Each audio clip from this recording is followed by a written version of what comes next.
Saudaraku, jika kita lihat para ulama, dai, ustadz, imam, habib, atau syekh, baik di timur maupun barat, di Jazirah Arab, di negara yang mayoritas Islam, atau sebaliknya, akan kita temui beberapa keadaan para ulama. Ada ulama yang mencela dan memfitnah yang lain, ada ulama yang mengkafirkan orang yang lain, ada ulama yang ketawa-ketawa lucu seperti pelawak, ada ulama yang seperti motivator, ada ulama yang menyanyi seperti musisi, ada ulama seperti artis agar terkenal dan banyak pengikutnya, ada ulama yang diam saja padahal di depan matanya ada kemungkaran, kemaksiatan dan kezaliman, dan ada ulama yang justru ikut larut dalam kemewahan dunia. Apakah begitu ulama pewaris Nabi? Ulama adalah segolongan orang alim yang mengerti, memahami, menguasai, dan melaksanakan ajaran agama Islam yang sesuai dengan Al-Quran dan Sunnah Nabi. Oleh karena itu, sering terkenal ungkapan ulama adalah pewaris Nabi. Hal ini dijelaskan di dalam hadis Nabi yang diriwayatkan oleh Imam Tirmidzi, Imam Ahmad, Imam Ad-Darimi, Imam Abu Daud, dan Imam Ibnu Majah, bahwa Rasulullah SAW bersabda, "Sesungguhnya ulama adalah pewaris para nabi. Sungguh, para nabi tidak mewariskan dinar dan dirham. Sungguh, mereka hanya mewariskan ilmu. Barang siapa yang mengambil warisan tersebut, ia telah mengambil bagian yang banyak." Lalu, di akhir zaman yang penuh dengan fitnah ini, dan umat Islam yang terpecah dan berkelompok-kelompok, yang masing-masing mempunyai ulama dan pengikutnya sendiri, masih adakah ulama Rabbaniyah, sang pewaris Nabi dan Rasul sesungguhnya? Salah satu ciri ulama Rabbaniyah pewaris Nabi adalah takut kepada Allah. Hal ini dijelaskan di dalam Al-Quran, surat Al-Fatir ayat 28, yang artinya, "Sesungguhnya golongan yang paling takut kepada Allah di antara hamba-hambanya adalah para ulama. Sesungguhnya Allah Maha Perkasa lagi Maha Pengampun." Dalam tafsir Ibnu Katsir, Sa'id Ibnu Jubair mengatakan bahwa khasyah atau takut kepada Allah ialah perasaan yang menghalang-halangi antara kamu dan perbuatan durhaka kepada Allah. Sedangkan Al-Hasan Al-Basri mengatakan bahwa orang yang alim ialah orang yang takut kepada Tuhan yang Maha Pemurah sekalipun dia tidak melihatnya, menyukai apa yang disukainya, dan menjauhi apa yang dimurkainya. Seperti yang dijelaskan di hadis di atas, ulama itu mewarisi ilmu Nabi. Lalu, apa yang harus mereka lakukan dengan ilmu tersebut? Yang pertama, yaitu menegakkan kalimat tauhid dengan mengajak manusia beribadah kepada Allah, meninggalkan sesembahan lainnya, dan menghilangkan kesyirikan. Allah menjelaskan dalam Al-Quran, surat An-Nahl ayat 36, yang artinya, "Dan sesungguhnya kami telah mengutus Rasul pada tiap-tiap umat untuk menyerukan, sembahlah Allah saja dan jauhlah tagut itu." Dakwah kepada tauhid dan beribadahnya kepada Allah merupakan dasar dan jalan dakwah para nabi dan rasul seluruhnya. Seorang ulama Rabbani harus mengajak kepada tauhid, mengikhlaskan ibadah hanya kepada Allah saja, dan menjauhi segala sembahan selainnya. Ulama Rabbaniyah harus mengajak kepada tauhid yang murni dan memberantas kesyirikan. Seperti hanya sebelum datangnya Islam di Mekah, kaum Quraisy memegang agama tauhidnya Nabi Ibrahim, tetapi mereka juga menyembah para berhala. Setelah Nabi Muhammad diutus menjadi Rasul, atau setelah Islam datang, maka kaum Quraisy diajak bertauhid atau menyembah kepada Allah saja, dan menghilangkan kesyirikan atau penyembahan kepada selain Allah. Hal ini karena para nabi dan rasul diutus untuk menjelaskan jalan menuju tujuan penciptaan manusia. Maka ulama juga harus mengikuti hal ini. Allah menjelaskan dalam Al-Quran, surat Az-Zariyat ayat 56, yang artinya, "Dan aku tidak menciptakan jin dan manusia, melainkan supaya mereka menyembahku." Ulama yang mengajak tauhid pasti akan dibenci dan tidak disukai. Sudah sunatullahnya dari Rasul dan Nabi zaman dahulu. Dia akan dimusuhi oleh rakyat dan mungkin penguasanya, sehingga pada zaman dulu ada Nabi yang tidak ada pengikutnya karena dakwah tauhid pasti ditolak. Yang kedua, tugas ulama adalah menyampaikan syariat Allah kepada manusia dan menjelaskan agama yang diturunkan kepada manusia dan menegakkannya. Hal ini seperti yang diperintahkan Allah kepada Rasul yang dijelaskan di dalam Al-Quran surat An-Nahl ayat 44 yang artinya, dan kami turunkan kepadamu Al-Quran agar kamu menerangkan kepada umat manusia apa yang telah diturunkan kepada mereka supaya mereka memikirkan. Dan juga surat Al-Maidah ayat 67 yang artinya, hai Rasul, sampaikan apa yang diturunkan kepadamu dari Rabbmu, dan jika tidak kamu kerjakan apa yang diperintahkan itu, berarti kamu tidak menyampaikan amanatnya. Ulama yang berusaha menjelaskan dan menerapkan syariat atau hukum ajaran Islam berdasarkan Al-Quran dan Sunnah juga akan dimusuhi dan tidak disukai oleh masyarakat pada umumnya. Dan jika dilakukan, tentu akan ada risikonya. Yang ketiga, tugas ulama adalah membawa kabar berita gembira dan memberi peringatan. Ulama harus menunjukkan umat Islam kepada kebaikan dan menyampaikan kabar kepada mereka tentang pahala yang disiapkan bagi pelakunya. Juga memperingatkan kepada umat Islam dari kejelekan dan perbuatan yang buruk atau mungkar dan sisaan yang disiapkan bagi yang melanggarnya. Ini sesuai dengan tugas Rasul yang diutus oleh Allah. Di dalam Al-Quran surat An-Nisa ayat 165 yang artinya, mereka kami utus selaku Rasul-Rasul pembawa berita gembira dan pemberi peringatan, agar supaya tidak ada alasan bagi manusia membantah Allah sesudahnya diutusnya Rasul-Rasul itu. Dan adalah Allah Maha Perkasa lagi Maha Bijaksana. Yang keempat, tugas ulama yaitu memperbaiki manusia dengan tauladan dan contoh yang baik dalam perkataan dan perbuatan. Allah menjelaskan di dalam Al-Quran surat Al-An'am ayat 90 yang artinya, mereka itulah orang-orang yang telah diberi petunjuk oleh Allah, maka ikutilah petunjuk mereka. Katakanlah, aku tidak meminta upah kepadamu dalam menyampaikan Al-Quran.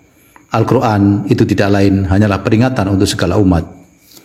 Dan juga seperti yang dijelaskan di dalam hadis Bukhari, Imam Ahmad dan Al-Hakim dari Abu Hurairah bahwa Rasulullah bersabda, sesungguhnya aku diutus untuk menyempurnakan akhlak yang baik. Ulama Rabbaniyah pasti akan memberikan contoh di dalam melaksanakan ajaran agama Islam sesuai dengan Al-Quran dan Sunnah Nabi Muhammad dan para sahabatnya. Mereka hidup sederhana serta mengingatkan tipu daya dunia dan cintakan kepada akhirat. Akhlak mereka adalah Al-Quran dan Sunnah Nabi. Yang kelima, tugas ulama yaitu melakukan amar ma'ruf dan nahi mungkar atau mengajak ke hal yang baik dan meninggalkan yang buruk. Allah berfirman dalam Al-Quran surat Ali Imran ayat 104 yang artinya, dan hendaklah ada di antara kamu segolongan umat yang menyuruh kepada kebajikan, menyuruh kepada yang ma'ruf dan mencegah yang mungkar. Mereka lah orang-orang yang beruntung. Kemudian surat Ali Imran ayat 110 yang artinya, kalian adalah umat yang terbaik yang dilahirkan untuk manusia, karena kalian menyuruh kepada yang ma'ruf dan mencegah yang mungkar dan beriman kepada Allah. Sungguh, di zaman kita ini, adakah ulama yang melakukan amar ma'ruf dan nahi mungkar? Mungkin ada, tapi hanya sedikit sekali. Kebanyakan mereka hanya melakukan amar ma'ruf, tapi tidak melakukan nahi mungkar. Mengapa? Karena risiko yang ditanggungnya bisa ke arah kematian, dipenjara, disiksa, dipukuli, atau ditinggalkan oleh masyarakat dan pengikutnya. Ulama Rabbani melaksanakannya dengan lemah lembut dan sesuai dengan sunnah yang telah diajarkan Nabi Muhammad SAW. Rasulullah memberi peringatan tentang hal ini di dalam hadis yang diriwayatkan oleh At-Tirmizi, Imam Ahmad, dan Baihaqi, bahwa Nabi bersabda, demi zat yang di jiwaku berada di tangannya, hendaklah kalian benar-benar mengajak kepada yang ma'ruf dan benar-benar mencegah dari yang mungkar. Atau jika tidak, niscaya Allah akan mengirimkan hukuman atau siksa kepada kalian sebab keengganan kalian tersebut. Kemudian kalian berdoa kepadanya, namun doa kalian tidak lagi dikabulkan. Sudah banyak ulama Rabbani yang disiksa, dipenjara, dan dibunuh karena menegakkan amar ma'ruf dan nahi mungkar, walaupun dengan cara yang sangat lemah lembut. Contohnya pada zaman Imam Syafi'i dan Imam Hambali, mereka disiksa dan dipenjara, dan banyak ulama yang lain juga dibunuh hanya karena mereka tidak menerima pernyataan Al-Quran adalah makhluk yang dipaksakan ulama Mu'tazilah yang didukung oleh penguasa saat itu. Kemudian zaman Gubernur Hajjaj bin Yusuf, tangan kanan Khalifah Abdul Malik bin Marwan, ribuan ulama yang melakukan amar ma'ruf dan nahi mungkar dibunuh. Bahkan sahabat dan kaum muslimin yang tidak sejalan kemauan Hajjaj juga dibunuhnya. Naudzubillah min dzalik. Sedangkan ciri-ciri ulama Rabbani pewaris para nabi diantaranya yaitu, yang pertama, takut kepada Allah Subhanahu wa Ta'ala. Yang kedua, yaitu beramal dengan segala ilmunya sesuai dengan Al-Quran dan Sunnah Nabi. Yang ketiga, yaitu hatinya bersih daripada syirik dan maksiat, serta tidak tamak kepada makhluk di dunia. Yang keempat, yaitu mengajar, mendidik, membersihkan hati umat dari syirik dan maksiat, serta berdakwah dan memerintah mengikuti perintah Allah dan Rasul-Nya. Yang kelima, yaitu berlemah lembut dan berkasih sayang dalam menasihati manusia, mengajak ke yang baik dan meninggalkan yang mungkar. Yang keenam, yaitu selalu mengingat kanti budaya dunia dan bahwa hidup yang sebenarnya kekal dan abadi adalah di akhirat. Yang ketujuh, yaitu selalu berhati-hati dalam berfatwa sesuai dengan Al-Quran dan Sunnah Nabi dan tidak mencela apalagi memfitnah yang lain. Yang kedelapan, yaitu mempunyai akhlak dan budi pekerti yang baik, mengikuti Al-Quran, Sunnah Nabi, sahabat, tabi'in, dan salafus soleh.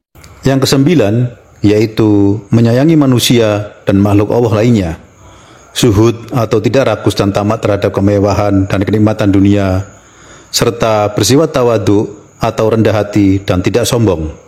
Yang kesepuluh, yaitu selalu mengikuti petunjuk dari Nabi, sahabat, tabi'in, tabi'in, dan para salafus soleh umat ini. Lalu, bagaimanakah cara Rasulullah berkhutbah atau ceramah? Apakah dengan kelucuan, bernyanyi, atau bagaimana? Dalam hadis riwayat Muslim dari Jabir bin Abdillah, dia bercerita, bila sedang berkhutbah, Rasulullah Shallallahu Alaihi Wasallam memerah matanya, suaranya keras, dan kemarahan beliau memuncak seakan-akan beliau sedang memperingatkan pasukan. Imam Nawawi berkata, dianjurkannya membaguskan arti pentingnya khutbah, mengeraskan suara, dan menegaskan perkataan, serta berintonasi yang sesuai dengan karakter tema, baik yang bersifat janji maupun ancaman. Dan mungkin kemarahan beliau muncul saat memperingatkan perkara yang besar atau urusan yang sangat penting. Saat berkhutbah atau ceramah, Nabi tidak menyebut nama atau orang tertentu bila ingin mengingatkan mereka dari kesalahan, namun menegur dengan penyebutan umum, semisal, mengapa orang-orang berbuat demikian? Sebab tujuan peneguran adalah mengingatkan, bukan membunuh karakter orang. Pernah Nabi menghentikan khutbah di masjid karena mengingatkan orang datang yang langsung duduk dan belum mengerjakan sholat tahiyatul masjid. Rasulullah berkhutbah atau ceramah ada kalanya dengan sikap yang tegas dan suara yang tinggi. Namun, pada kesempatan lain menampilkan suara yang lemah lembut tetapi tetap serius dalam bicara dan tidak tergesa-gesa. Karena apa yang disampaikan Nabi adalah risalah dari Allah. Apa yang disampaikan Nabi menghujam ke dalam jiwa dan hati kaum muslimin, sehingga mereka menerima, menghayati, dan menerapkannya di kehidupan sehari-hari. Mereka yang mendengar khutbah Nabi akan berubah menjadi orang yang rajin beribadah, berakhlak, dan berbudi pekerti yang baik. Beliau bukan mencari pengikut, tetapi menyampaikan kebenaran dari Allah, karena hidayah, petunjuk, dan rahmat hanya dari Allah saja. Beliau hanya menyampaikan saja. Itulah beberapa tugas dan ciri ulama Rabbani yang lurus dan murni, menyampaikan risalah Allah dari ilmu warisan Nabi. Adakah yang seperti itu? Dan jika ulama menyembunyikan sebagian risalah atau ilmu Nabi untuk kepentingan dirinya, maka Allah akan mengancamnya. Ini dijelaskan di dalam Al-Quran surat Al-Baqarah ayat 159 yang artinya, sungguh, orang-orang yang menyembunyikan apa yang telah kami turunkan berupa keterangan-keterangan dan petunjuk setelah kami jelaskan dalam kitab Al-Quran, maka mereka itulah yang dilaknat Allah dan dilaknat pula oleh mereka yang melaknat. Dan ini yang terjadi pada rahib dan pendeta Yahudi dan Nasrani. Akhirnya, harapan baru hanya pada hadis Rasulullah yang diriwayatkan oleh Abu Daud, Hakim, dan Al-Baihaqi bahwa Rasulullah bersabda, sesungguhnya Allah akan mengutus bagi umat ini orang yang akan memperbaharui urusan agama mereka pada setiap akhir 100 tahun. Mereka akan menghidupkan dan memurnikan kembali dan menyerukan pengamalan ajaran Islam yang bersumber dari Al-Quran dan Sunnah, serta memperbaiki kerusakan-kerusakan yang sudah terjadi pada urusan agama Islam. Wallahu a'lam bishawab. Terima kasih telah menonton video ini, semoga bermanfaat. Jangan lupa untuk subscribe dan share-nya.